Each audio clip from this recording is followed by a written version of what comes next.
الرحیم 5ویں سپارے میں سورہ النساء کی آیت نمبر 46 تک ہم نے گزشتہ درس میں ترجمہ کیا تھا۔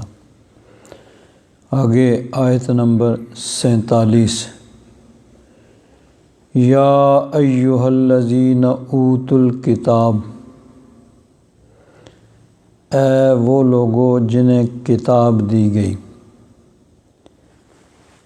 اوت الکتاب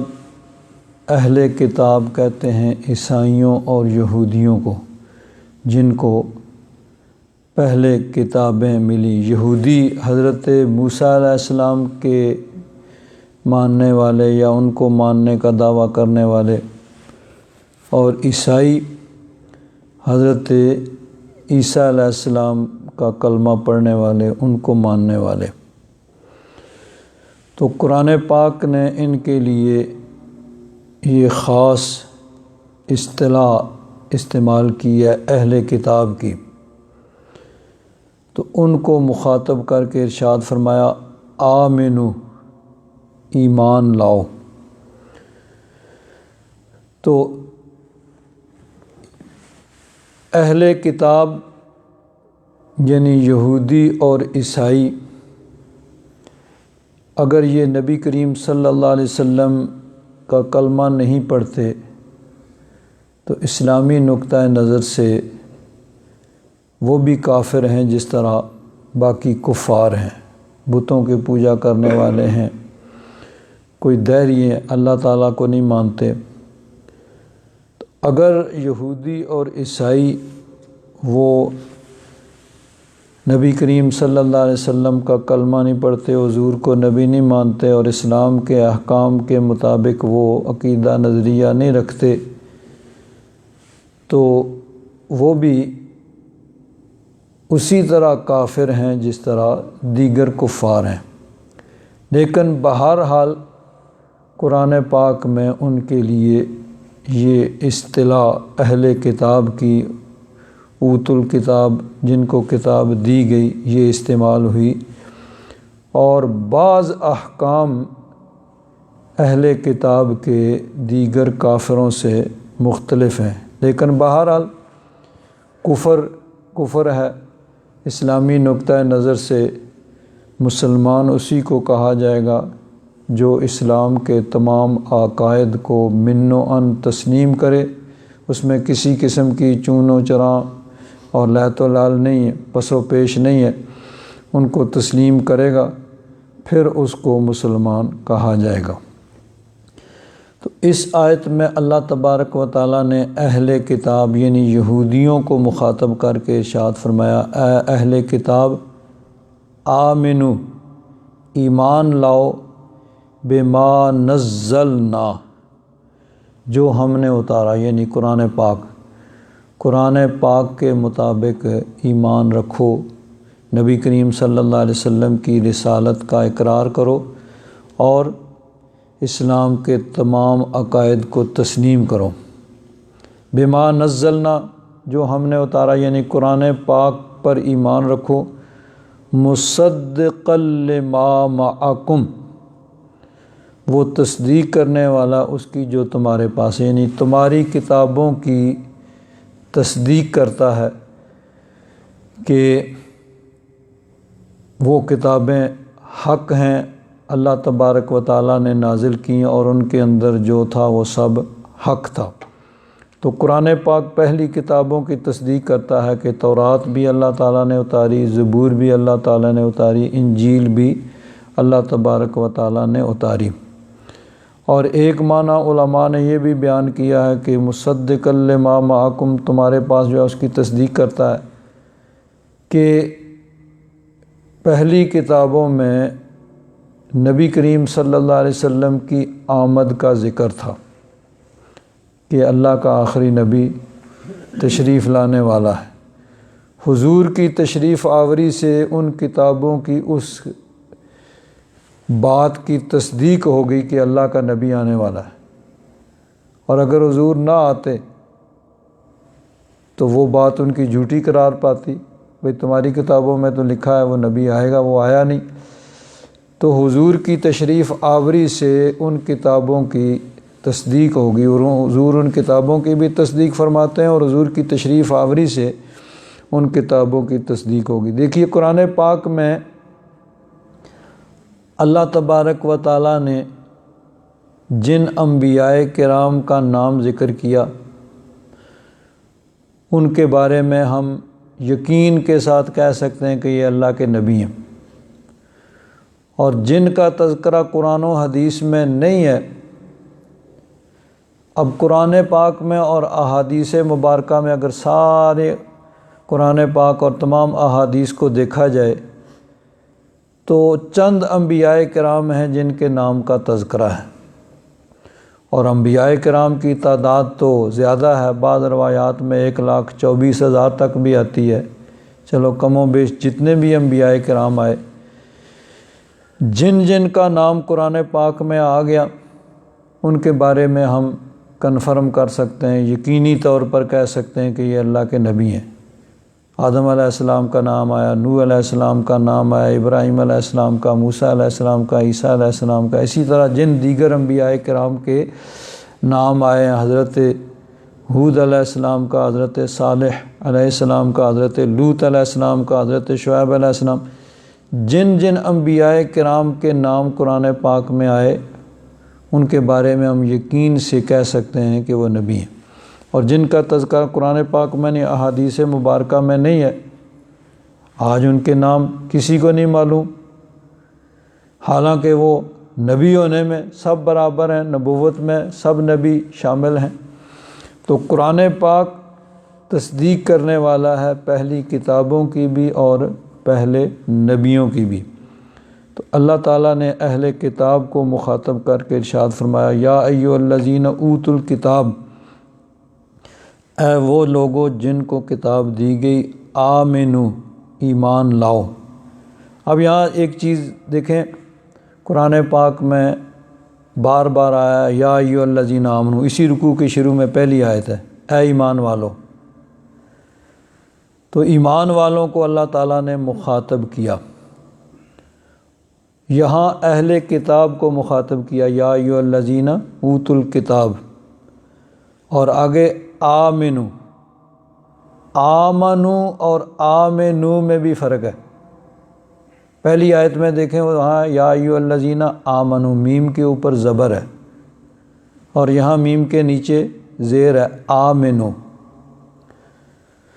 تو یا ایھا الذین آمنو، اے وہ لوگو جو ایمان لائے ہو، اور آمنو یہ امر کا صیغہ ہے، ایمان لاؤ۔ آمن واحد کا صیغہ ہوگا اور اس کا جمع ہو جائے گا آمنو، اے اہل کتاب ایمان لاؤ، بما نزلنا، اس پر جو ہم نے اتارا، یعنی قرآن پاک پر، مصدقا لما معکم، وہ تصدیق کرنے والا اس کی جو تمہارے پاس ہے، یعنی تمہاری کتابوں کی قرآن پاک تصدیق کرتا ہے۔ من قبل ان نطمس وجوہا، قبل اس کے، اس سے پہلے کہ ہم کچھ چہروں کو مٹا دیں۔ تاماسا، یتمسو سے، نتمسو جمع متکلم کا صیغہ کہ ہم مٹا دیں کچھ چہروں کو، یعنی تم اہل کتاب کو مخاطب کیا جا رہا ہے کہ تم اپنی کتابوں میں میرے محبوب کے اوصاف کو پاتے ہو، ان کی صفات کا ذکر ہے، ان کی عادات کا ذکر ہے، اور اپنی کتابوں سے تم نے میرے محبوب کی تمام صفات کو دے کر ان کو پہچان لیا۔ اب صرف اور صرف ضد کی وجہ سے، عناد کی وجہ سے، ہٹ درمی کی وجہ سے تم انکار کر رہے ہو حق کا، تو اس کا نتیجہ کہیں ایسے نہ نکلے کہ تمہارے چہروں کو ہم بگاڑ دیں۔ تاماسا کا معنی ہوتا ہے مٹانا، مطلب یہ ہے کہ ایک معنی یہ ہے کہ آنکھیں، ناک، منہ اسی طرح یہ ختم کر دیں، جس طرح پچھلا حصہ یہ انسان کی گدی کا بالکل صاف ہے، اسی طرح آگے والا حصہ ہو جائے، آنکھیں مٹ جائیں، ناک، اور اسی طرح منہ، سارا کچھ مٹ جائے۔ اور دوسرا معنی یہ ہے کہ یہ ساری چیزیں پیچھے کو ہو جائیں، سامنے یہ ہو جائے جس طرح یہ گدی ہے پیچھے اور یہ پیچھے کو ہوں، اور آدمی پھر کس طرح چلے پیچھے کو۔ تو دونوں معنی ہیں، قبل اس کے کہ ہم کچھ چیزوں کو مٹا دیں، اس سے پہلے تم ایمان لے آؤ۔ فَنَرُدَّهَا عَلَىٰ أَدْبَارِهَا، تو ان کو لوٹا دیں پشت کی جانب، یا تو یہ کہ اس طرح ہو جائے جس طرح پیچھے والا اسے آگے والا چپٹا ہو جائے، ختم ہو جائے، یا یہ ہے کہ آنکھیں کان پیچھے کو چلے جائیں، آگے سے اس طرح ہو جائے جس طرح یہ پچھلا حصہ ہے گدی والا۔ تو ایمان لے آؤ قرآن پاک پر جو تصدیق کرنے والا ہے اس کی جو تمہارے پاس ہے، قبل اس کے، اس سے پہلے کہ ہم کچھ چیزوں کو مٹا دیں، فَنَرُدَّهَا عَلَىٰ أَدْبَارِهَا، ان کو لوٹا دیں ان کی پشت کی طرف، یعنی اس طرح، یا آنکھیں کان، یہ آنکھیں اور ناک یہ پچھلی طرف چلے جائیں۔ أَوْ نَلْعَنَهُمْ، یا ان پر لعنت کریں، كَمَا لَعَنَّا أَصْحَابَ السَّبْتِ، جیسے کہ سبت والوں پر لعنت کی تھی۔ سبت کہتے ہیں ہفتے کے دن کو، جس کو یہاں ذات الرّاہ کہتے ہیں۔ ہمارے لیے عبادت کا خاص دن جمعہ کا دن ہے۔ جمعہ کا دن یعنی جمعہ کی نماز ادا کی جاتی ہے، اور جمعہ کے وقت میں قرآن پاک نے کام کاج چھوڑ کے جمعہ کے لیے آنے کا حکم دیا کہ جب جمعہ کی اذان ہو جائے تو کام دندے کاروبار چھوڑ کے تم جمعہ کے لیے آ جاؤ، اور جب جمعہ کی نماز ہو جائے تو پھر کہا ٹھیک ہے زمین میں پھیل جاؤ، کام کاج کرو۔ ہمارے لیے جمعہ کا دن عبادت کا دن ہے، اور اس میں خاص جمعہ کا ٹائم جو ہے اس وقت کام کاج دنیاوی کام دندے منع فرما دیے کہ جمعہ کی اذان سے لے کر نماز کے ختم ہونے تک دنیا کے کام کاج منع، حرام، گناہ۔ اس سے پہلے بھی کر سکتے ہیں، اس کے بعد بھی کر سکتے ہیں۔ اہل کتاب کے لیے مثلا عیسائیوں کے لیے اتوار کا دن عبادت کے لیے مقرر کیا گیا، اور سارا دن عبادت کے لیے، اور یہودیوں کے لیے ہفتے کا دن عبادت کے لیے مقرر کیا گیا کہ وہ ہفتے کا دن ان کے لیے عبادت کے لیے۔ اور یہ بھی روایات میں آتا ہے کہ ان کو اختیار دیا گیا کہ اپنی مرضی سے جس دن کو چاہو اپنی عبادت کے لیے مخصوص کر لو۔ تو یہودیوں نے سبت کو، ہفتے کے دن کو عبادت کے لیے مخصوص کیا، اور عیسائیوں نے اتوار کا دن عبادت کے لیے مخصوص کیا، اور مسلمانوں کے لیے اللہ تبارک و تعالیٰ نے جمعہ کا دن عبادت کے لیے خود مقرر فرما دیا۔ اب یہودیوں کے لیے ہفتے کے دن ہر قسم کا کام کاج دنیاوی وہ منع تھا،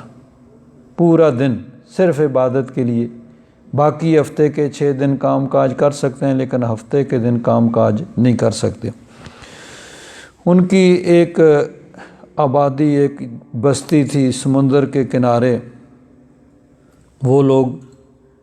وہاں سے مچھلیاں پکڑتے تھے اور اسی پہ ان کا گزر بسر ہوتا تھا۔ ان کو ہفتے کے دن جب شکار سے منع کیا گیا تو انہوں نے کہا بھئی ایک دن پورا ہم کام کاج نہ کریں، عبادت نہ کریں، تو یہ ان کو مشکل لگا۔ پھر اوپر سے اللہ تبارک و تعالیٰ کی آزمائش یہ آ گئی کہ باقی 6 دن بڑی تگ و دو کوشش کے ساتھ وہ مچھلیاں پکڑتے، لیکن ہفتے کے دن جس دن شکار کرنا منع ہے، دنیا کے کام کاج منع ہے، اس دن مچھلیاں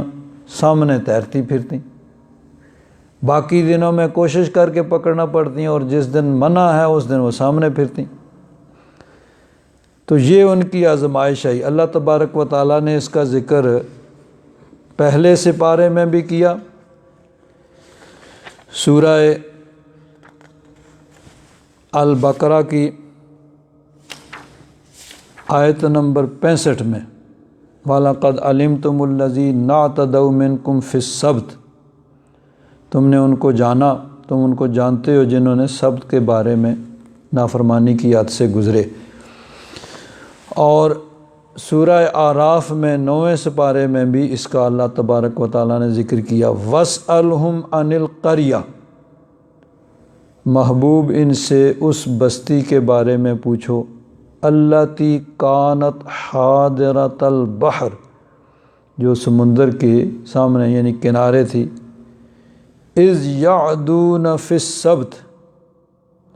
جب وہ سبت کے بارے میں، ہفتے کے دن کے بارے میں حد سے بڑھتے تھے، اِذْ تَأْتِيهِمْ حِیتَانُهُمْ یوم سبتہم شرًا، ہفتے کے دن ان کی مچھلیاں وہ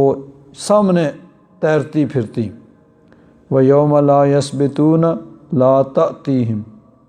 ہفتے کا دن نہ ہوتا، باقی 6 دن تو مچھلیاں نہ ہوتی، نیچے ہوتی، ان کو تگ و دو کر کے محنت کر کے پکڑنی پڑتی۔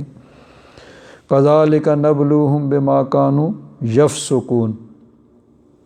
ایسے ہی ان کے فسق کی وجہ سے، نافرمانی کی وجہ سے ہم ان کو آزماتے ہیں، یعنی جب ان کو منع کیا گیا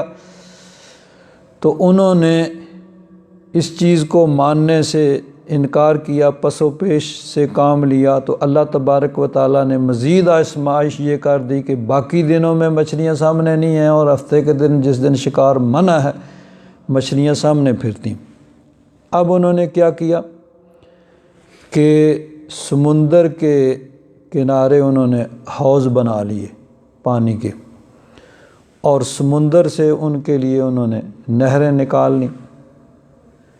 اب ہفتے کے دن جب وہ مچھلیاں سامنے تیر رہی ہوتیں تو ان نہروں کو کھولتے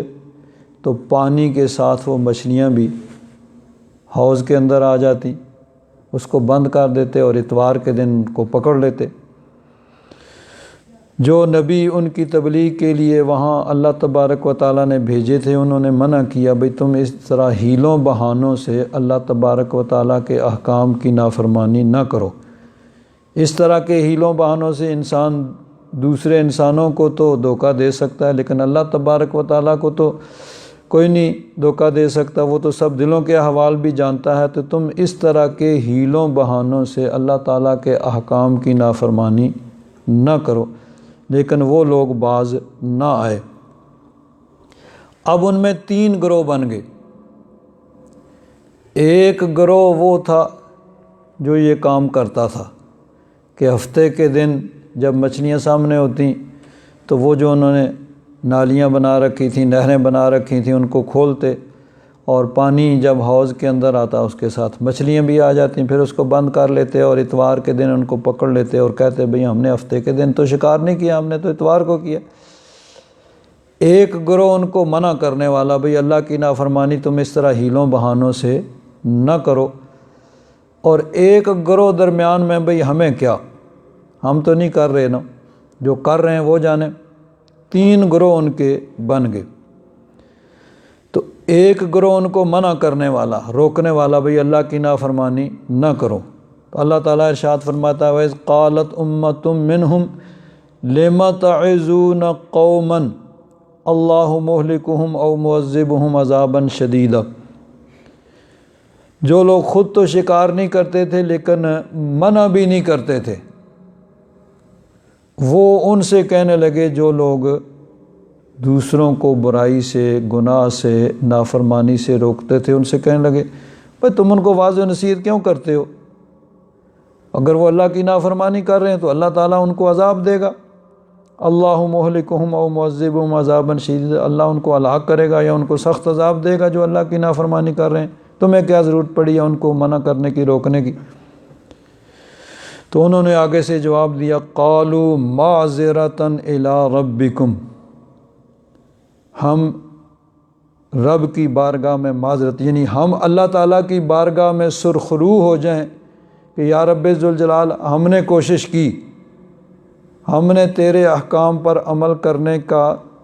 فریضہ، یعنی امر بالمعروف اور نہی عن المنکر، نیکی کا حکم دینا اور برائی سے روکنا، یہ فریضہ سر انجام دیا، جو برائی کرتے تھے ان کو برائی سے روکنے کی کوشش کی، تو رب کی بارگاہ میں سرخرو ہونے کے لیے، معذرت پیش کرنے کے لیے کہ یا رب ذوالجلال ہم سے جو ہو سکتا تھا ہم نے کیا، وَلَعَلَّهُمْ يَتَّقُونَ، اور شاید کسی کو نصیحت آ جائے اور وہ مان جائے اور وہ بھی بچ جائے۔ اللہ تبارک و تعالیٰ ارشاد فرماتا ہے فَلَمَّا نَسُوا مَا ذُكِّرُوا بِهِ،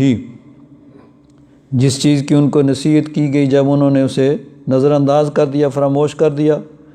أَنْجَيْنَا الَّذِينَ يَنْهَوْنَ عَنِ السُّوءِ، تو ہم نے انہیں بچا لیا جو برائی سے روکتے تھے، وَأَخَذْنَا الَّذِينَ ظَلَمُوا بِعَذَابٍ بَئِيسٍ بِمَا كَانُوا يَفْسُقُونَ، اور ظالموں کو ہم نے سخت عذاب کے اندر پکڑ لیا ان کی نافرمانی کی وجہ سے۔ اب حقیقت میں 3 گروہ تھے، ایک تھا گناہ کرنے والا، نافرمانی کرنے والا، اور ایک وہ جو نافرمانی نہیں کرتے تھے اور نافرمانی کرنے والوں کو روکتے بھی تھے، اور ایک درمیان میں جو خود تو نافرمانی نہیں کرتے تھے لیکن نافرمانی کرنے والوں کو منع بھی نہیں کرتے تھے۔ تو اللہ تبارک و تعالیٰ نے یہاں 2 کا پھر ذکر کیا کہ انجینا الذین ینہون عن السوء، برائی سے روکنے والوں کو ہم نے بچا لیا، عذاب آیا تو بچے صرف وہ جو خود بھی برائی نہیں کرتے تھے اور برائی سے روکتے بھی تھے، اور باقی ساروں کو ظالموں میں شامل کر لیا، یعنی جو نافرمانی کرتے تھے، اور وہ گروہ بھی جو نافرمانی کرتے نہیں تھے لیکن نافرمانی پہ وہ انہوں نے اپنی زبانیں بند کی ہوئی تھیں اور نافرمانی کرنے والوں کو منع نہیں کرتے تھے، روکتے نہیں تھے، امر بالمعروف اور نہی عن المنکر، نیکی کا حکم دینا اور برائی سے روکنا، یہ فریضہ سر انجام نہیں دیتے تھے، ان کو ایک ہی گروہ میں شامل کیا اور سب اس عذاب کی لپیٹ میں آ گئے کہ اللہ تعالیٰ نے فرمایا کہ ہم نے انہیں بچایا جو برائی سے روکتے تھے، اور باقی سب کو ظالموں کی لسٹ میں شامل کیا۔ وَأَخَذْنَا الَّذِينَ ظَلَمُوا بِعَذَابٍ بَئِيسٍ بِمَا كَانُوا يَفْسُقُونَ، کہ ان کی نافرمانی کی وجہ سے ان کو ہم نے ایسا عذاب جس میں کسی قسم کی پھر کوئی امید نہیں رہتی، اس میں ان کو پکڑ لیا۔ اور اس کی تفصیل کیا ہے، فَلَمَّا أَتَوْا عَمَّا نُهُوا عَنْهُ قُلْنَا لَهُمْ كُونُوا قِرَدَةً خَاسِئِينَ، کہ اللہ تبارک و تعالیٰ کا حکم ہوا اور وہ سب کے سب نافرمانی کرنے والے بندر بن گئے، اور اسی حالت میں پھر وہ ہلاک ہو گئے۔ تو یہاں اسی چیز کا اللہ تعالیٰ نے ذکر فرمایا کہ اے اہل کتاب، ایمان لاؤ بما نزلنا، اس پر جو ہم نے اتارا، یعنی قرآن پاک پر، مصدقا لما معکم، اس کی تصدیق کرنے والا جو تمہارے ساتھ ہے، من قبل ان نطمس وجوہا، قبل اس کے کہ ہم کچھ چہروں کو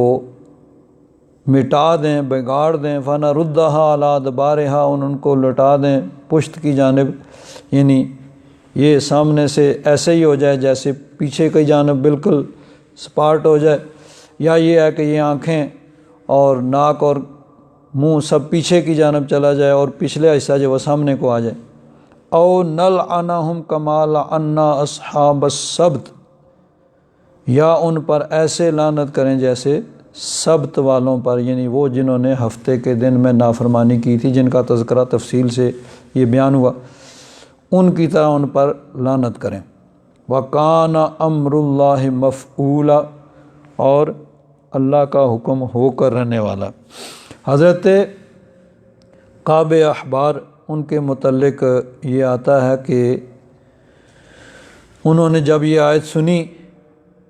تو فوراً اسی وقت جہاں تھے وہیں پہ کلمہ پڑھ لیا کہ اللہ تبارک و تعالیٰ کا عذاب کسی وقت بھی آ سکتا ہے، کہ اہل کتاب تم نے اپنی کتابوں سے میرے محبوب کے اوصاف کو، ان کی صفات کو دیکھ کر پہچان لیا، اور اب صرف ضد اور ہٹ درمی کی وجہ سے نہیں مان رہے، تو کہیں ایسے نہ ہو کہ تم پر یہ عذاب آ جائے، تمہارے چہرے بگڑ جائیں، یا تم سبت والوں کی طرح تم پر لعنت کی جائے۔ تو وہ انہوں نے فوراً کلمہ پڑھ لیا کہ ہم جانتے ہیں اور مانتے ہیں سب کچھ کہ وہ اللہ کے رسول ہیں، لیکن ضد اور ہٹ درمی کی وجہ سے نہیں مان رہے، تو فوراً انہوں نے کلمہ پڑھ لیا۔ آگے اللہ تبارک و تعالیٰ نے ارشاد فرمایا، ان اللہ لا یغفر ان یشرک بہ، اللہ تبارک و تعالیٰ نہیں بخشے گا کہ اس کے ساتھ کسی کو شریک کیا جائے۔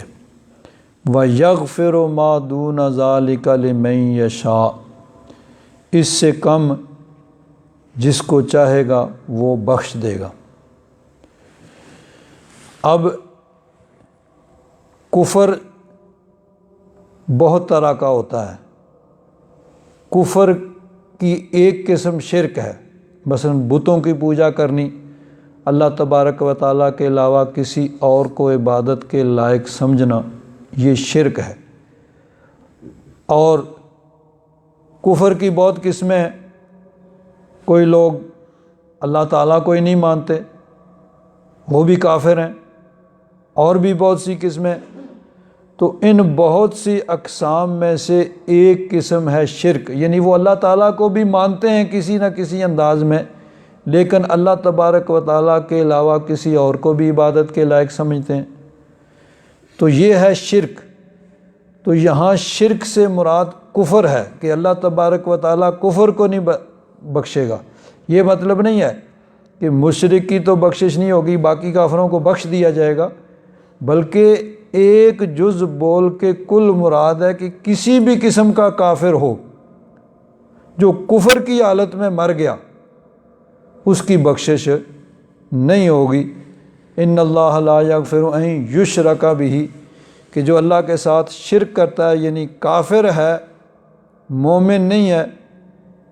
اور اسی حالت کفر میں، حالت شرک میں وہ مر جاتا ہے، تو اس کی بخشش نہیں ہوگی۔ یہ اللہ تبارک و تعالیٰ نے اپنا حتمی فیصلہ سنا دیا۔ وَيَغْفِرُ مَا دُونَ ذَلِكَ لِمَن يَشَاءُ، اور اس سے کم جو ہے وہ جس کو چاہے بخش دے۔ یعنی اگر کوئی مسلمان ہے اور حالت ایمان میں اس کا اس دنیا سے وہ چلا گیا، اس کی موت واقعہ ہوئی، تو اللہ تبارک و تعالیٰ اس کو بخش دے گا۔ یعنی ایمان کے ساتھ جس کی موت ہوئی، بالآخر اس کی بخشش ہونی ہے۔ اللہ تبارک و تعالیٰ نے اس کو جنت میں لے جانا ہے۔ اس کا یہ بھی ہو سکتا ہے کہ پہلے وہ اپنے گناہوں کی سزا پائے، اور سزا پا کے پھر وہ جنت میں چلا جائے، لیکن اللہ تبارک و تعالیٰ چاہے تو اس کو اپنے فضل سے، یعنی اس کے گناہوں کو معاف فرما دے، اور بغیر یعنی سزا دے، سزا دیے ہی اس کو معاف فرما دے۔ یہ اللہ تبارک و تعالیٰ کی مشیت پر ہے۔ یہاں ایک بات غور کریں کہ شرک، یہاں شرک کا ذکر ہوا کہ اللہ تعالیٰ نے فرمایا کہ جو اللہ تعالیٰ کے ساتھ شرک کرتے ہیں ان کی بخشش نہیں ہوگی، اور شرک سے مراد ہر قسم کا کفر ہے۔ صرف یہی نہیں کہ جو بتوں کی پوجا کرتے ہیں یا اللہ تبارک و تعالیٰ کے علاوہ کسی اور کو عبادت کے لائق سمجھتے ہیں، ان کی بخشش نہیں ہوگی، باقی کافروں کی ہو جائے گی جو اللہ تعالیٰ کو مانتے ہی نہیں ہیں۔ نہیں، سارے کافر مراد ہیں، لیکن ایک جز بول کے کل مراد لیا گیا کہ کفر کے جتنی بھی اقسام ہیں، جو کفر کی حالت میں مر جائے گا اس کی بخشش نہیں ہوگی۔ تو خاص طور پر شرک کا ذکر اس لیے ہے کہ سب سے اولی جو اس وقت مخاطب تھے مکہ والے، عرب والے، وہ مشرکین تھے، بتوں کی پوجا کرتے تھے، یعنی اللہ تعالیٰ کو بھی کسی نہ کسی انداز میں مانتے تھے، لیکن ساتھ بتوں کو بھی مانتے تھے، بتوں کی پوجا کرتے تھے، بتوں کو عبادت کے لائق سمجھتے تھے، اور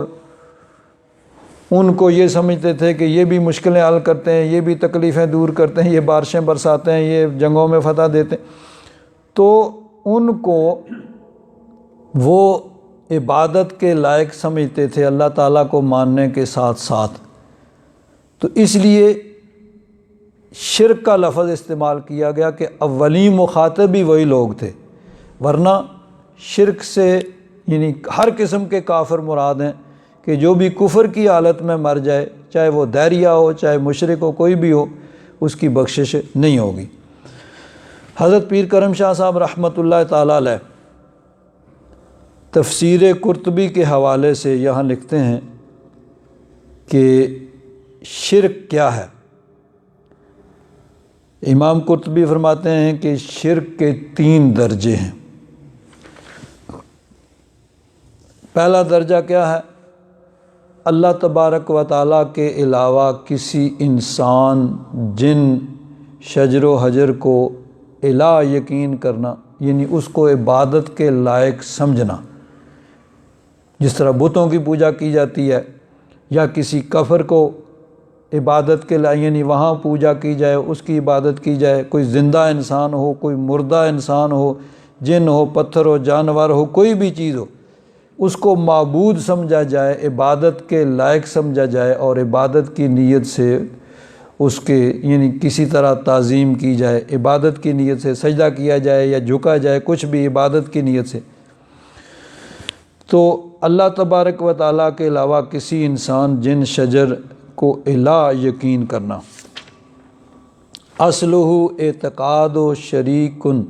شریکن للہ فی الوہیتہ وہو الشرک الاعظم وہو شرک الجاہلیہ، یعنی سب سے بڑی قسم شرک کی یہی ہے کہ اللہ تبارک و تعالیٰ کے علاوہ کسی کو عبادت کے لائق سمجھنا، اور مشرکین جو تھے ان کا یہی شرک تھا، وہ بتوں کی پوجا کرتے تھے۔ اور اسی کا یعنی سورہ صافات میں اللہ تبارک و تعالیٰ نے فرمایا وَإِذَا قِيلَ لَهُمْ لَا إِلَٰهَ إِلَّا اللَّهُ، جب ان سے کہا جائے کہ اللہ کے علاوہ کوئی اور عبادت کے لائق نہیں، یستکبرون، تو وہ تکبر کرتے ہیں، وَيَقُولُونَ أَإِنَّا لَتَارِكُو آلِهَتِنَا لِشَاعِرٍ مَجْنُونٍ، اور کہتے کہ کیا ہم اپنے معبودوں کو چھوڑ دیں ایک شاعر مجنون۔ معاذ اللہ، نبی کریم صلی اللہ علیہ وسلم کو وہ شاعر اور دیوانہ کہتے تھے، اس کے کہنے پر ہم اپنے معبودوں کو چھوڑ دیں۔ تو اللہ تبارک و تعالیٰ کے علاوہ کسی اور کو معبود سمجھنا یہ سب سے یعنی بڑا شرک ہے۔ دوسری قسم کہتے ہیں وَيَلِيهِ فِي الرُّتْبَةِ اعتقاد و شریکن للہ تعالیٰ فی الفعل وَهُوَ مَنْ قَالَ ان موجودا ما غیر اللہ تعالیٰ یستقل باحداث، یعنی اللہ تبارک و تعالیٰ کے علاوہ دوسرا درجہ کیا ہے کہ کسی کے متعلق یہ اعتقاد رکھا جائے کہ وہ مستقل طور پر اور بالذات اللہ تبارک و تعالیٰ کے علاوہ کوئی کام کر سکتا ہے، یعنی اللہ تبارک و تعالیٰ قادر مطلق ہے، اللہ تبارک و تعالیٰ کے علاوہ باقی جس کے پاس جو قوت طاقت ہے وہ اللہ تعالیٰ کی دی ہوئی ہے۔ ہمارے ہاتھ ہلتے ہیں، یہ اللہ تعالیٰ نے ان میں یہ قوت رکھی ہے، زبان بولتی ہے،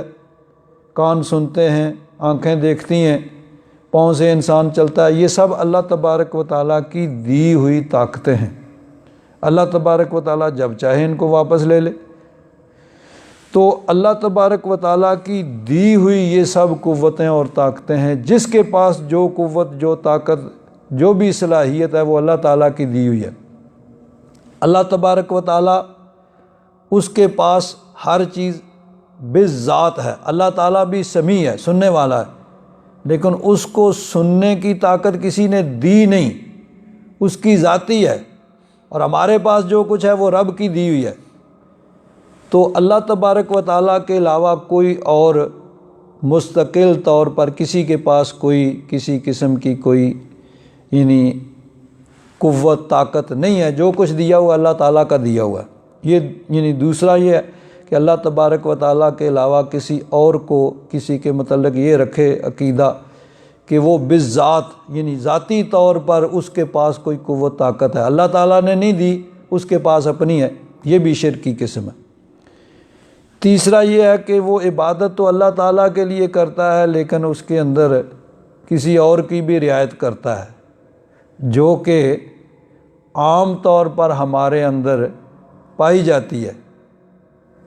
اب ہم جب اکیلے نماز پڑھتے ہیں تو ہو سکتا ہے 4 رکعت 2 منٹ میں پڑھ لیں، اور جب کہیں لوگ دیکھ رہے ہیں تو 4 رکعت 5 منٹ میں پڑھتے ہیں، 6 منٹ میں پڑھتے ہیں، یعنی اب 2 منٹ میں اکیلے ہوں تو 2 منٹ میں پڑھ لیں، اور لوگ ہوں تو سجدہ بھی لمبا کریں، رکوع بھی لمبا کریں، قیام بھی لمبا کریں۔ تو اب عبادت اللہ تعالیٰ کی ہو رہی ہے، لیکن رعایت دوسرے کی ہے کہ دوسرے دیکھ رہے ہیں بھائی، تو دوسروں کی جب عبادت، اللہ کی عبادت میں دوسروں کی رعایت کی جائے تو یہ بھی شرک کا ایک درجہ، جس کو ریاکاری کہتے ہیں، دکھلاوا کہتے ہیں۔ عبادت تو اللہ کی ہے لیکن اس میں کسی دوسرے کو شریک کیا جا رہا ہے، اس کی رعایت کی جا رہی ہے، شرک۔ اب اس کے بعد حضرت پیر کرم شاہ صاحب رحمۃ اللہ تعالیٰ علیہ امام قرطبی کے حوالے سے یہ شرک کی 3 قسمیں بیان کرنے کے بعد فرماتے ہیں، اب آپ انصاف فرمائیے کہ کوئی مسلمان کسی کے متعلق خواہ وہ ذات پاک مصطفیٰ علیہ اطیب التحیت و اجمل الثناء، یعنی حضور کی ذات ہی کیوں نہ ہو، کوئی مسلمان آپ کے متعلق یہ عقیدہ نہیں رکھتا کہ حضور کے پاس کوئی چیز اپنی ذاتی ہے۔ نبی کریم صلی اللہ علیہ وسلم کے پاس جو کچھ ہے وہ رب کا دیا ہوا ہے، علم ہے تو رب نے دیا ہے، اختیار ہے تو رب نے دیا ہے، جو بھی حضور کی صفات ہیں وہ رب کی عطا کردہ ہیں۔ حضور کی تمام صفات عطائی ہیں، اللہ تعالیٰ کی دی ہوئی ہیں، اور رب کی ذاتی ہیں کہ اللہ تعالیٰ کو کسی نے دی نہیں ہے، اور حضور کی ذاتی نہیں ہے بلکہ عطائی ہیں۔ تو نبی کریم صلی اللہ علیہ وسلم کے متعلق کوئی مسلمان یہ عقیدہ نہیں رکھتا کہ حضور کی کوئی صفت بالذات ہے جو آپ کو اللہ تعالیٰ نے نہیں دی ہو، اپنی ذاتی ہو، نہیں، جو کچھ بھی ہے وہ اللہ تعالیٰ کی دی ہوئی ہیں۔ تو نبی کریم صلی اللہ علیہ وسلم کے متعلق بھی کوئی مسلمان یہ عقیدہ نہیں رکھ سکتا کہ حضور کی کوئی صفت، کوئی وصف، کوئی خوبی وہ ذاتی ہو، سب رب کی دی ہوئی ہیں۔ تو فرماتے ہیں کہ کوئی مسلمان ایسا عقیدہ نہیں رکھتا، تو جب مسلمان کوئی ایسا عقیدہ نہیں رکھتا بلکہ یہی عقیدہ رکھتے ہیں کہ سب جو بھی حضور کے پاس اوصاف ہیں، جو صفات ہیں، وہ سب اللہ تعالیٰ کی دی ہوئی ہیں، تو فرماتے ہیں پھر وہ لوگ جو مسلمانوں کو خواہ مخواہ مشرک قرار دیتے ہیں، کہتے ہیں کہ تم یہ عقیدہ رکھتے ہو، ہم کہتے ہیں نہیں، ہمارا عقیدہ یہ ہے کہ حضور کے پاس جو کچھ بھی ہے وہ اللہ تعالیٰ کا دیا ہوا ہے، اللہ تعالیٰ نے دیا ہے۔ اور پھر کوئی کہے نہیں تم یہ عقیدہ رکھتے ہو، جب ہم اپنے عقیدے کی ہم وضاحت کر رہے ہیں، بھئی جو کچھ اللہ تعالیٰ نے دیا حضور کے پاس وہی کچھ ہے، اتنا علم ہے جتنا اللہ تعالیٰ نے دیا ہے، لیکن کتنا دیا ہے ہمارے پاس کوئی ایسا پیمانہ نہیں ہے کہ ہم ناپ سکیں کہ اللہ تعالیٰ نے کتنا اپنے محبوب کو دیا ہے، وہ دینے والا جانے یا لینے والا جانے۔ تو اس لیے یعنی خواہ مخواہ کسی کو یعنی مشرک قرار دینا، یہ بھی ہے کہ اگر کسی مسلمان کو کوئی آدمی مشرک یا کافر کہتا ہے تو اگر جس کو کہا جا رہا ہے وہ کافر اور مشرک نہیں ہے تو پھر کہنے والا کافر ہو جائے گا۔ یہ حدیث پاک کی روح سے ہے کہ اگر کوئی مسلمان کو کافر کہتا ہے اور وہ کافر نہیں ہے تو پھر کہنے والے کی طرف کفر لوٹے گا۔ اور ایک اور چیز دیکھیے، بخاری شریف کے اندر حدیث پاک ہے، نبی کریم صلی اللہ علیہ وسلم نے ارشاد فرمایا، واللہ ما اخاف علیکم ان تشرکوا بعدی، اللہ کی قسم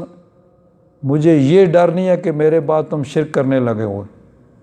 حضور نے اپنی امت کو یہ گارنٹی دے دی کہ میرے بعد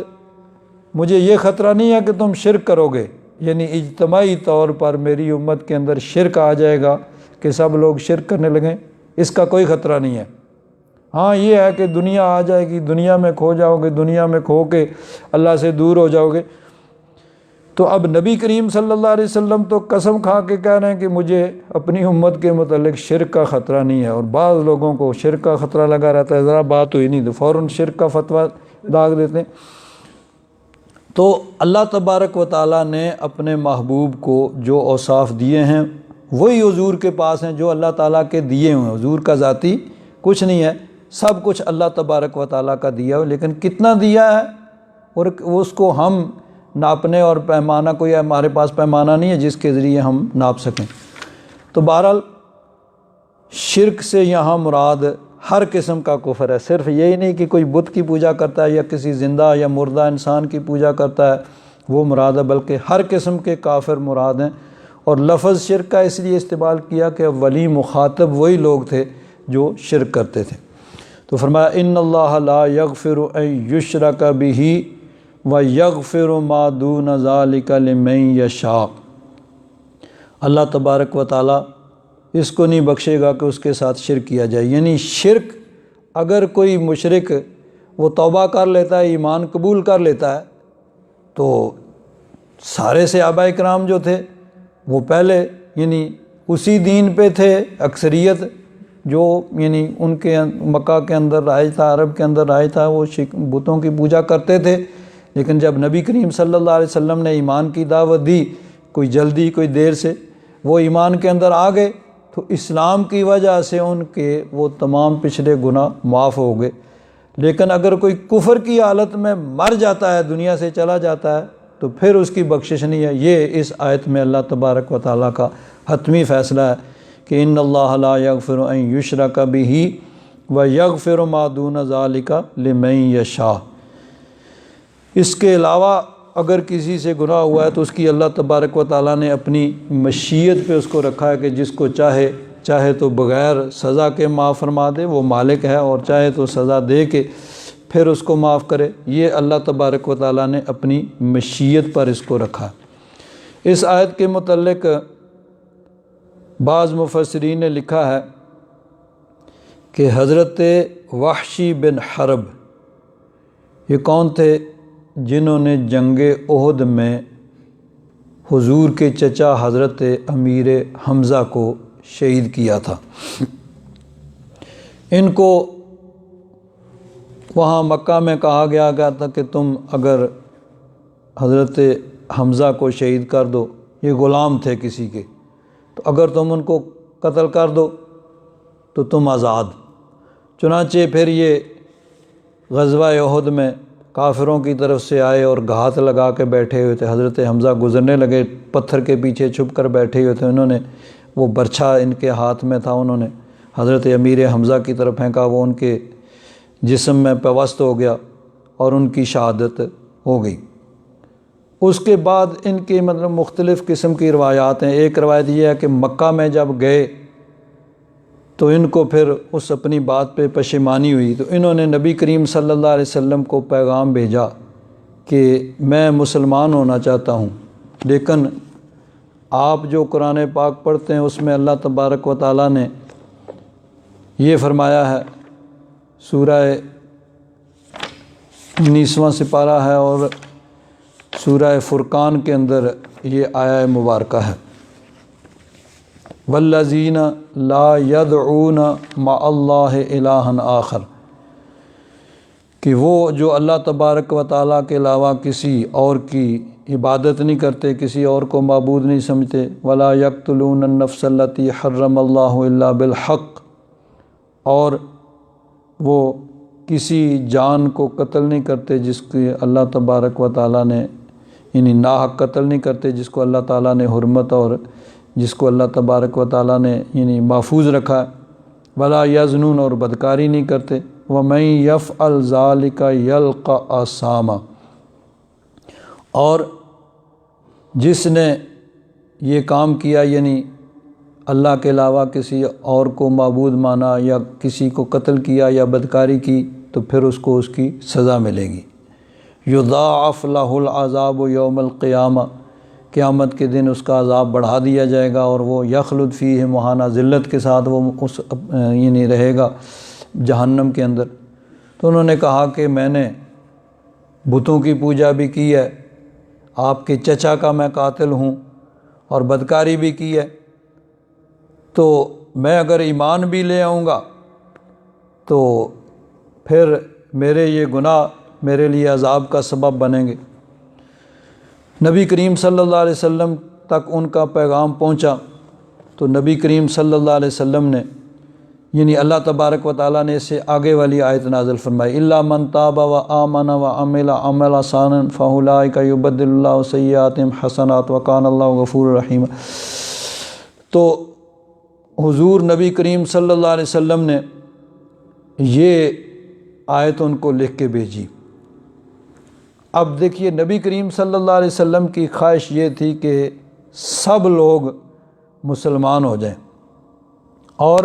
جہنم کی آگ سے بچ جائیں۔ خالص نیت کے ساتھ جو بھی ایمان قبول کرنا چاہتا ہے اس کے لیے نبی کریم صلی اللہ علیہ وسلم نے انتہائی کوشش کی۔ تو یہ اب ایمان قبول کرتے ہیں لیکن کہتے ہیں کہ ٹھیک ہے جی، یہ اللہ تعالیٰ نے فرمایا کہ جس نے بتوں کی پوجا کی، قتل کیا، بدکاری کی، اس کو سزا ملے گی، تو یہ تو یعنی مسلمان ہونے کے بعد بھی مجھے سزا ملے گی۔ حضور نے لکھ کے بھیجا کہ جو توبہ کرے گا تو اللہ تبارک و تعالیٰ اس کو معاف فرمائے گا۔ انہوں نے جب یہ پڑھا تو انہوں نے کہا یہ بڑی سخت شرط ہے۔ تو پھر یہ آیہ مبارکہ، یہ جو ابھی ہم پڑھ رہے ہیں، ان اللہ لا یغفر ان یشرک بہ، یہ حضور نے لکھ کر بھیجی کہ اللہ تعالیٰ جس کو چاہے گا معاف فرما دے گا۔ انہوں نے کہا یہ بھی ابھی اللہ تعالیٰ کی مشیت پہ ہے۔ تو پھر ایک اور آیت، یا عبادی الذین اسرفوا علی انفسہم لا تقنطوا من رحمت اللہ، اے میرے بندو جنہوں نے اپنی جانوں پہ ظلم کیا، اللہ کی رحمت سے نا امید نہ ہو، یہ حضور نے لکھ کر بھیجی۔ تو انہوں نے کہا ہاں اب ٹھیک ہے، اب وہ مسلمان۔ ایک آدمی کی اتنی شرائط مانی جا رہی ہیں کہ وہ جہنم سے بچ جائے، لیکن نیت خالص ہو، اور اگر نیت کے اندر کسی قسم کا کوئی دنیا کا مفاد ہو تو مسیلمہ کذاب جو تھا وہ آیا حضور کے پاس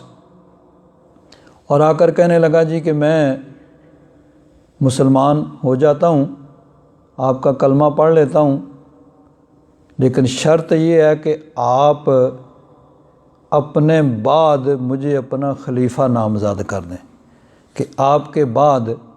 میں آپ کا خلیفہ اور نائب اور میں حکمران یہاں کا بن جاؤں۔ یہ میرے پاس اتنا میرا قبیلہ، اتنا لشکر ہے، یہ ہے وہ ہے، تو میں مسلمان ہو جاتا ہوں، آپ کا تابع ہو جاتا ہوں، لیکن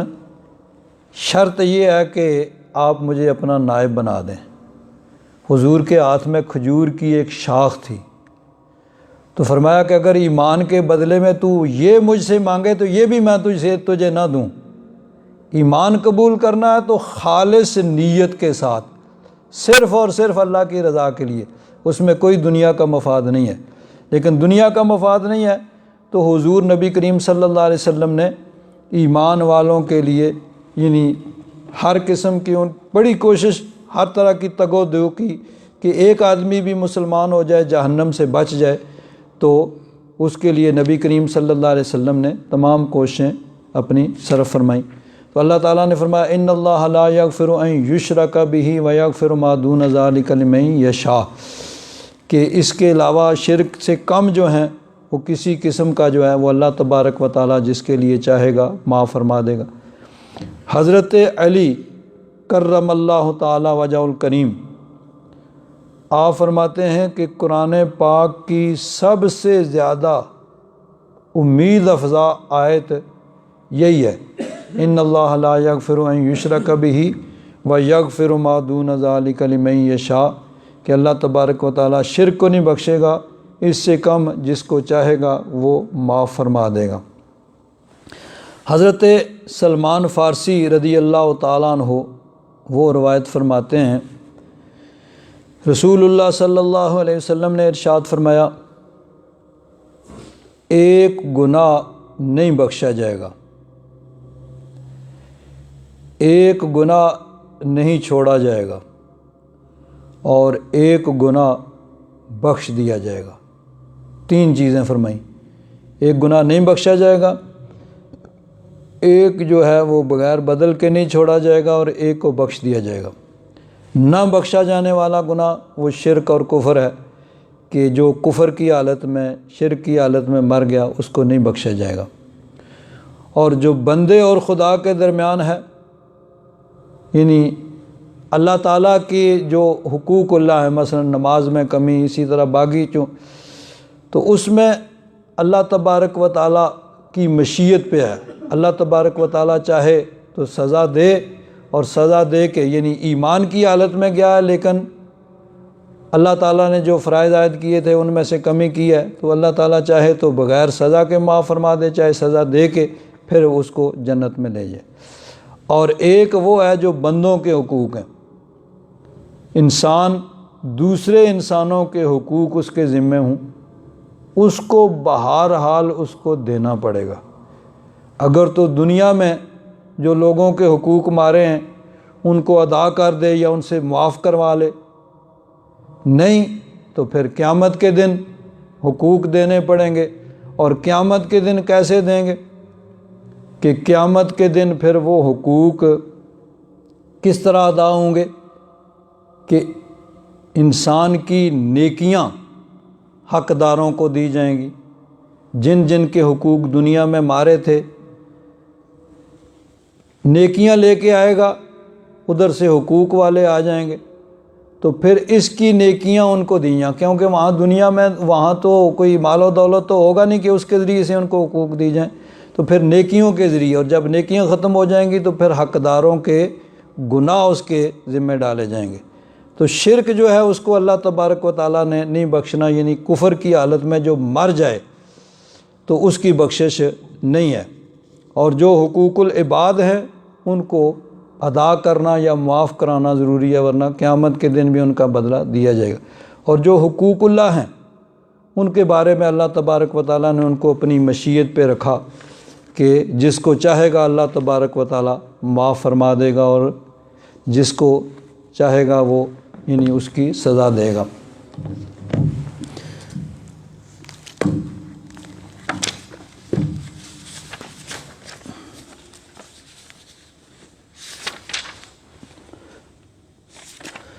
حضرت ابو ایوب انصاری رضی اللہ تعالیٰ عنہ وہ فرماتے ہیں کہ ایک دن نبی کریم صلی اللہ علیہ وسلم تشریف لے جا رہے تھے، میں بھی حضور کے ساتھ ہو گیا، رات کا وقت تھا، تو نبی کریم صلی اللہ علیہ وسلم نے ارشاد فرمایا، یا ابا ذر ان الاکثرین هم الاقلون یوم القیامہ، کہ دنیا میں جن کو زیادہ مال و دولت ملا ہے پھر قیامت کے دن وہ قلت والے ہوں گے، یعنی ان کو اس کا حساب کتاب دینا پڑے گا، کہ جن کے پاس دنیا میں مال و دولت نہیں ہے ان کو صرف اپنے باقی اعمال کا جواب دینا پڑے گا، اور جن کے پاس دنیا کا جتنا زیادہ مال و دولت ہے اس کا سب کا پھر آخرت میں حساب دینا پڑے گا۔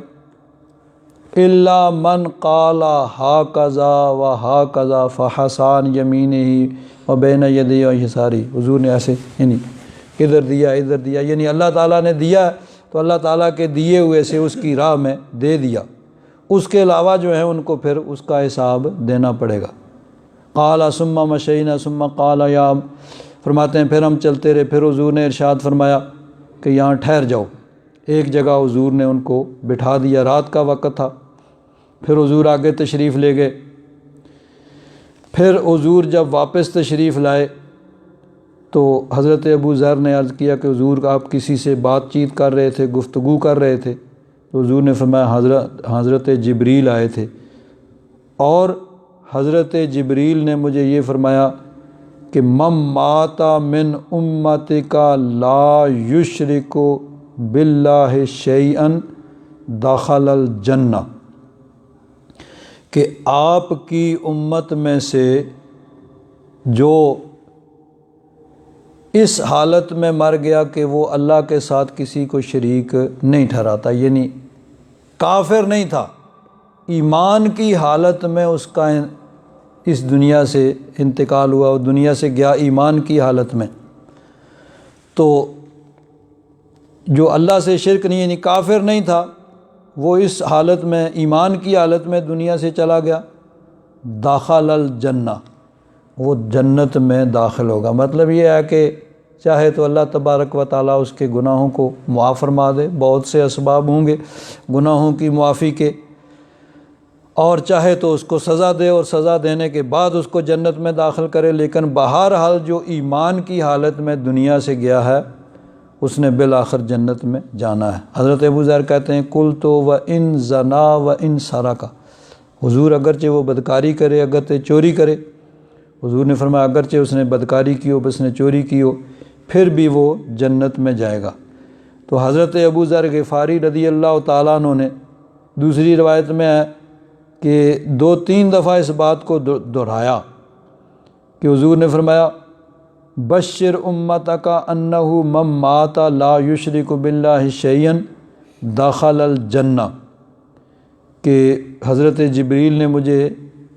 یہ کہا ہے کہ اپنی امت کو بشارت دے دیے کہ جو شرک کی حالت میں یعنی کفر کی حالت میں نہیں مرا، ایمان کی حالت میں گیا ہے تو وہ جنت میں جائے گا، چاہے اللہ تبارک و تعالیٰ اس کو معاف فرما دے اس کے گناہوں کو، چاہے اس کو سزا دے، لیکن بالآخر وہ جنت میں چلا جائے گا۔ تو حضرت ابو ذر غفاری رضی اللہ تعالیٰ عنہ، بلکہ یہاں اس روایت میں یہ ہے کہ قل تو یا جبریل، میں نے کہا ہے جبریل، اگرچہ وَإِن سَرَقَ وَإِن زَنَا، اگرچہ اس نے یعنی چوری کی اور بدکاری ہو، قال نعم، میں نے پھر کہا۔ اور بعض روایات میں ہے کہ حضرت ابو ذر نے بھی بار بار یہ بات عرض کی تو حضور نے فرمایا علی رغم انف ابی ذر، ابو ذر کی ناک خاک آلود ہو جائے پھر بھی وہ آدمی جنت میں جائے گا، یعنی اس نے جنت میں جانا ہے بالآخر جو ایمان کی حالت میں دنیا سے گیا ہے، لیکن کفر کی حالت میں جو دنیا سے چلا گیا ہے اس کی بہرحال بخشش نہیں ہوگی۔ یہ اللہ تبارک و تعالیٰ کا ایک حتمی فیصلہ ہے۔ دوسری حدیث پاک میں حضرت جابر بن عبداللہ انصاری رضی اللہ تعالیٰ عنہ فرماتے ہیں قال رسول اللہ صلی اللہ علیہ وسلم ما من نفس تموت لا تشرک باللہ شیئا الا حلت لها المغفرہ، کہ جو اس حالت میں جس کی موت واقع ہے کہ اللہ کے ساتھ وہ شریک نہیں ٹھہراتا، یعنی وہ مشرک اور کافر نہیں ہے، تو اس کے لیے مغفرت حلال ہو گئی۔ ان شاء اللہ عذبہا و ان شاء غفر لہا، کہ اگر چاہے تو اللہ تبارک و تعالیٰ اس کو اس کے گناہوں کی سزا دے کے پھر اس کو بخشے، چاہے تو اس کو بغیر سزا دیے ہی معاف فرما دے، کیونکہ اس کو اللہ تبارک و تعالیٰ نے اپنی مشیت پہ موقوف رکھا ہے کہ اللہ تعالیٰ چاہے تو بغیر سزا کے معاف فرما دے اور چاہے تو اس کو سزا دے اور پھر اس کو معاف فرما دے۔ تو اللہ تبارک و تعالیٰ نے اس آیت میں یعنی بغیر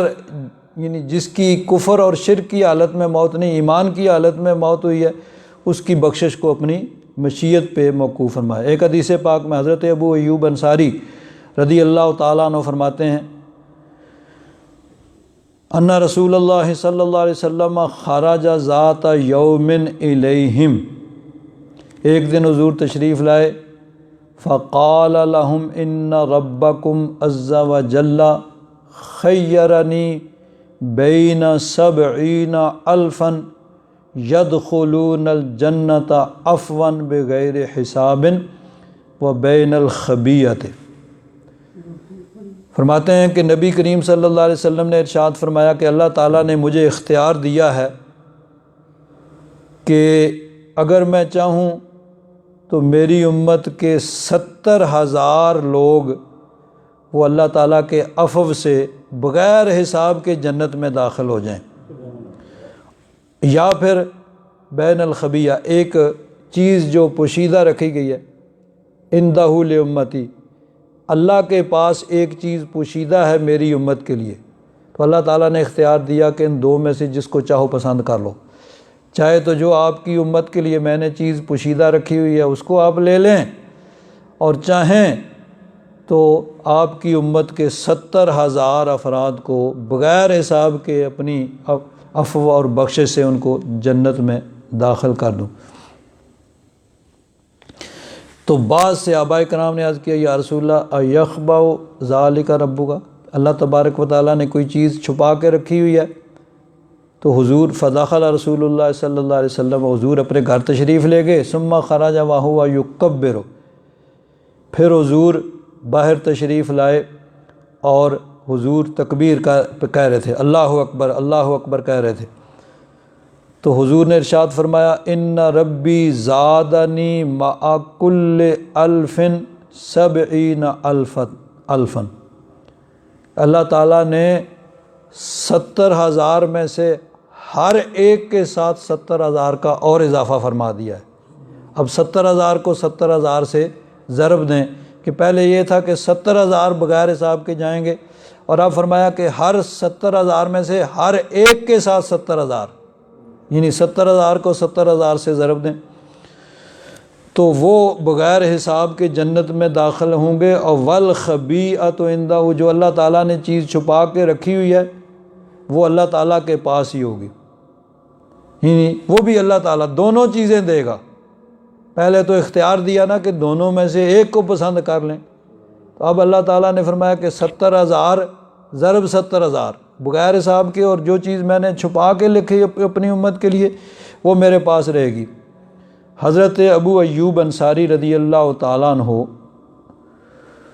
وہ فرماتے ہیں کہ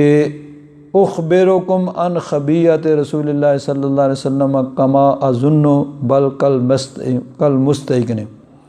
کہ جو اللہ تعالیٰ نے چیز چھپا کے رکھی ہوئی تھی وہ میں تمہیں بتاتا ہوں، اور یقین کے ساتھ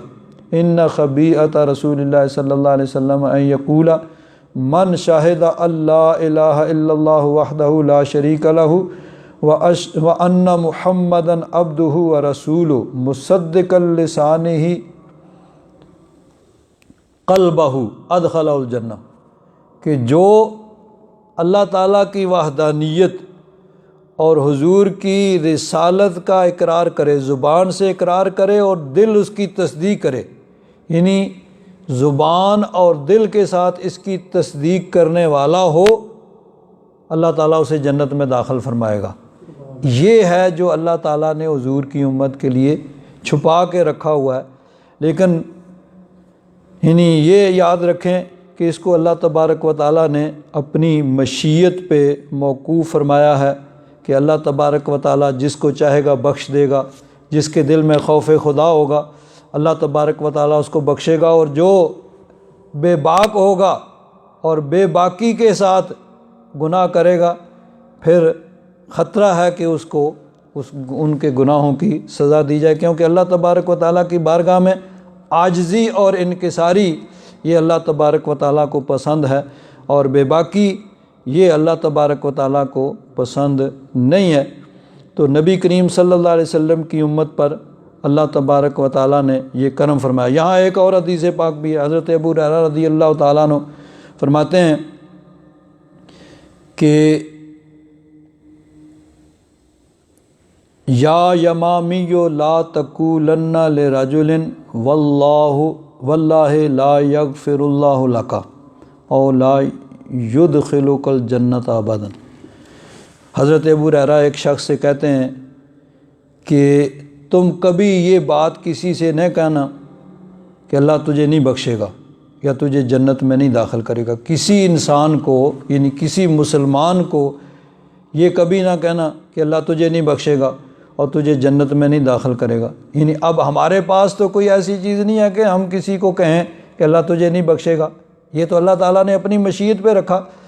تو کسی انسان کے لیے یہ جائز نہیں ہے کسی دوسرے کو کہے بھئی اللہ تجھے نہیں بخشے گا، تجھے جنت میں نہیں لے جائے گا۔ قلت یا ابا ہریرہ ان ھذہ کلمۃ یقولھا احدنا لاخیہ وصاحبہ، وہ جو تھے نا جن سے حضرت ابو ہریرہ نے یہ فرمایا تھا، وہ کہنے لگے ابو ہریرہ یہ بات تو ہم عام کہتے ہیں اپنے بھائی سے، اپنے دوست کو، جب کسی سے ناراض ہوتے ہیں تو اسے کہتے ہیں کہ اللہ تجھے نہیں بخشے گا، اللہ تجھے جنت میں نہیں لے جائے گا، تو یہ بات تو ہم کہتے ہیں۔ تو حضرت ابو ہریرہ رضی اللہ تعالیٰ نے فرمایا لا تقلھا، ایسی بات کبھی نہ کہو، یعنی کسی سے لڑائی ہو، جھگڑا ہو، غصے میں ہو، یہ کبھی نہ کہو کہ اللہ تجھے نہیں بخشے گا، تجھے جنت میں نہیں لے جائے گا۔ فإنی سمعت رسول اللہ صلی اللہ علیہ وسلم یقول، حضرت ابو ہریرہ فرماتے ہیں میں نے نبی کریم صلی اللہ علیہ وسلم سے سنا، حضور فرما رہے تھے کان فی بنی اسرائیل رجلان، بنی اسرائیل میں دو آدمی تھے، کان احدہما مجتہدا فی العبادۃ، ایک ان میں سے عبادت میں بڑی کوشش کرنے والا، بہت عبادت گزار تھا، وَقَانَ الْآخِرُ مُسْرِفًا عَلَى نَفْسِهِ، اور ایک جو تھا وہ اس سے مطلب غلطیاں ہوتی تھیں، گناہ ہوتے تھے، اتنی عبادت بھی نہیں کرتا تھا، وَقَانَ الْمُجْتَهِدُ لَا يَزَالُ يَرَى الْآخِرَ عَلَى ذَنْبٍ فَيَقُولُ يَا هَذَا أَقْصِرْ۔ وہ جو تھا نا نیک آدمی تھا، وہ دوسرے کو گناہ کرتے ہوئے دیکھتا تو اس کو کہتا بھئی رک جا، نہ کر، گناہ نہ کر۔ فَيَقُولُ خَلِّنِي وَرَبِّي أَبُعِثْتَ عَلَيَّ رَقِيبًا، وہ کہتا مجھے اور میرے رب کو چھوڑ دو، کیا تم مجھ پہ نگران ہو؟ قال إِلَىٰ أَنْ رَآهُ يَوْمًا عَلَىٰ ذَنْبٍ اسْتَمْ، ایک دن اس نیک آدمی نے اس دوسرے کو کوئی بڑا گناہ کرتے ہوئے دیکھا۔ فقال له ویحک اکثر، اس نے کہا نہ کر، گناہ نہ کر۔ پھر اس نے وہی جواب دیا کہ مجھے اور میرے رب کو تم میرے درمیان میں نہ آؤ، تم مجھ پہ نگران نہیں ہو۔ تو اس نیک آدمی نے کہا واللہ لا یغفر اللہ لک، اللہ کی قسم اللہ تجھے نہیں بخشے گا، او لا یدخلک اللہ الجنت ابدا، یا یہ کہا کہ اللہ تعالیٰ تجھے کبھی جنت میں داخل نہیں کرے گا۔ حضور فرماتے ہیں فبعث اللہ علیہما مالکا، اللہ تعالیٰ نے ایک فرشتہ بھیجا، فقبض ارواحہما، ان دونوں کی روحوں کو انہوں نے قبضہ کیا، یعنی وہ دونوں کی وفات ہو گئی۔ وجتمعا عندہ، وہ دونوں روحیں اللہ کی بارگاہ میں حاضر ہوئیں۔ فقال للمذنب اذهب فادخل الجنت برحمتی، جو گناہ گار تھا اس کو کہا تو میری رحمت سے جنت میں چلا جا۔ وقال للآخر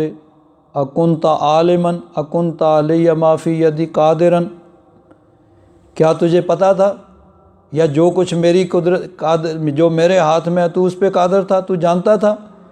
یعنی تو نے کیوں اس کو کہا کہ تجھے اللہ تعالیٰ جنت میں نہیں لے جائے گا، تجھے نہیں بخشے گا؟ اذهبوا به الی النار، فرمایا اس کو جہنم میں لے جاؤ۔ قال فوالذی نفس ابی القاسم بیدہ انہ لتکلم بکلمۃ اوبقت دنیاہ و آخرتہ، اس نے ایک ایسی بات کہی جس نے اس کی دنیا اور آخرت تباہ کر دی۔ تو اللہ تبارک و تعالیٰ جس کو چاہے بخش دے، کسی کو یہ اختیار نہیں کہ کسی کو کہے کہ تجھے اللہ نہیں بخشے گا، تجھے جنت میں نہیں لے جائے گا۔ اور کوئی آدمی اپنی عبادت پہ کبھی بھی یہ نہ نازاں ہو کہ میں بڑا نمازی ہوں، میں بڑا متقی ہوں، بڑا پرہیزگار ہوں، اور دوسروں کو اس وجہ سے حقیر نہ سمجھے۔ اللہ تبارک و تعالیٰ، اصول یہی ہے کہ اللہ تبارک و تعالیٰ اگر کسی کو عبادت کی توفیق ملی ہے تو یہ بھی اللہ تبارک و تعالیٰ کا کرم ہے، اس کے کرم اور فضل سے اس کو عبادت کی توفیق ملی ہے، یہ اللہ تبارک و تعالیٰ کا کرم اور فضل ہے۔ لیکن اللہ تبارک و تعالیٰ چاہے تو کسی گناہ گار کو بھی بخش دے، اس کی رحمت اس کے اختیار میں ہے، کسی اور کے اختیار میں نہیں ہے، تو ایسی بات کبھی نہیں کہنی چاہیے۔ لیکن اس سے بھی آگے ایک اور بات یاد رکھیں، ایک ہوتی ہے بے باکی کی بات، ایک آدمی گناہ کرتا ہے، نافرمانی کرتا ہے، اور ساتھ میں کیا کہتا ہے، میں جانتا ہوں ان نمازیوں کو، میں جانتا ہوں ان داڑھیوں والوں کو، یہ جو مسجد میں پہلی صف میں بیٹھے ہوتے ہیں نا، ہیں جی، میں ان سے بہتر ہوں۔